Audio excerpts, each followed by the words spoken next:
we can put the alternative in another image altogether. And I will call this not the ceramic image, not the fully automatic image, but the dramatic image. Consider the world as a drama. What's the basis of all drama? The basis of all stories, of all plots, of all happenings. It's the game of hide and seek. You get a baby. What's the fundamental first game you play with a baby? You put a book in front of your face and you peek at the baby like this. The baby starts giggling. Because the baby is close to the origins of life. It comes from the womb really knowing what it's all about, but it can't put it into words. See, what every child psychologist really wants to know is to get a baby to talk psychological jargon and explain how it feels.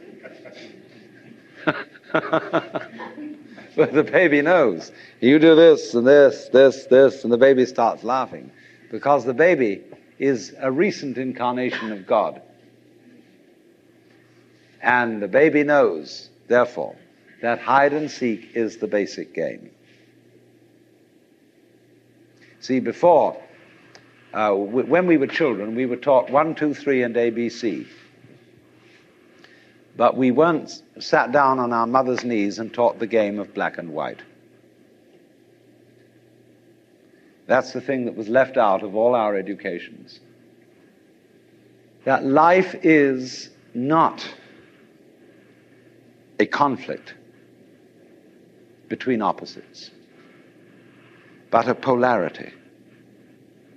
The difference between a conflict and a polarity is simply, when you say about opposite things, we sometimes use the expression, these two things are the poles apart. You say, for example, with someone with whom you totally disagree, I'm the poles apart from this person. But your very saying that gives the show away. Poles. Poles are the opposite ends of one magnet.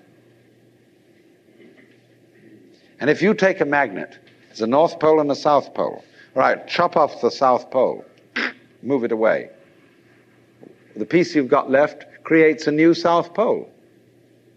You never get rid of the South Pole. Things may be the poles apart, but they go together. And you can't have the one without the other. That's the basic idea of polarity. But what we are trying to imagine is the encounter of forces that come from absolutely opposed realms that have nothing in common. When we say of two personality types that they're the poles apart, we are trying to think eccentrically instead of concentrically. And so in this way, we haven't realized that life and death, black and white, good and evil, being and non-being, come from the same center. They imply each other so that you wouldn't know the one without the other. Now, I'm not saying that that's bad. That's fun. You are playing the game that you don't know that self and other go together in just the same way as the two poles of a magnet.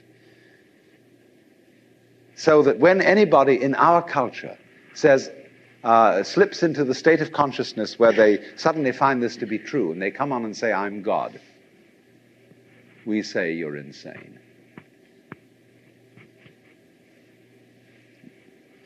Now, it's very difficult. You can very easily slip into the state of consciousness where you feel you're God. It can happen to anyone. Just in the same way as you can get the flu or measles or something like that, you can slip into this state of consciousness. When you get it, it depends upon your background and your training as to how you're going to interpret it. If you've got the idea of God that comes from popular Christianity, God as the governor, the political head of the world, and you think you're God, Then you say to everybody, well, you should bow down and worship me. But if you're a member of Hindu culture and you suddenly tell all your friends, I'm God, instead of saying you're insane, they say, congratulations, at last you found out. Because their idea of God is not the autocratic governor. When they make images of Shiva, say he has 10 arms.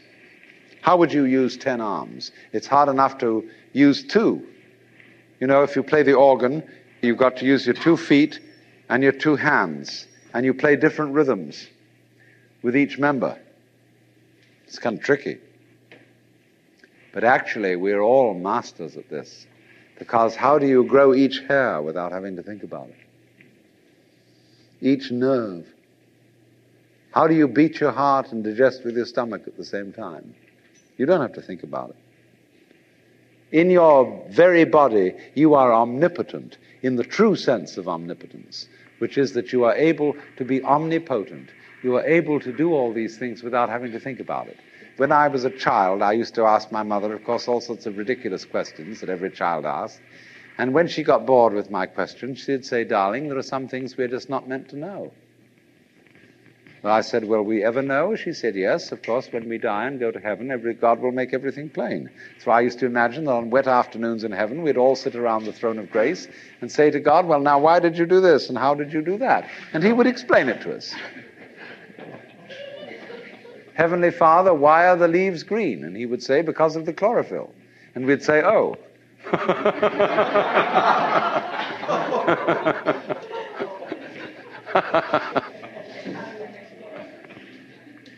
But in the Hindu universe, you would say to God, how did you make the mountains?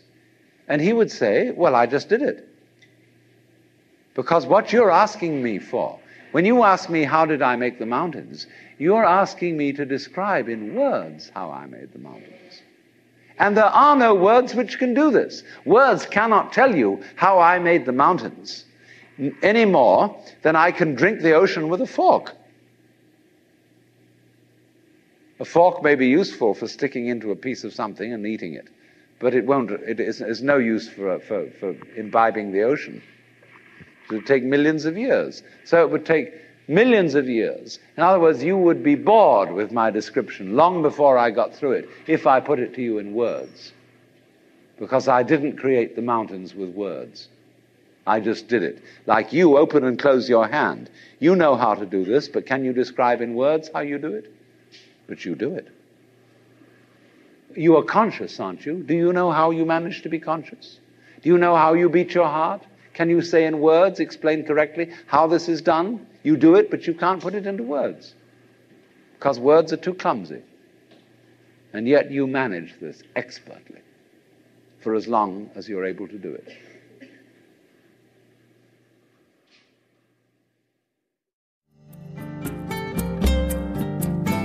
This concludes Session 1 of Out of Your Mind, Essential Listening from the Alan Watts Audio Archives. Our program continues with Session 2.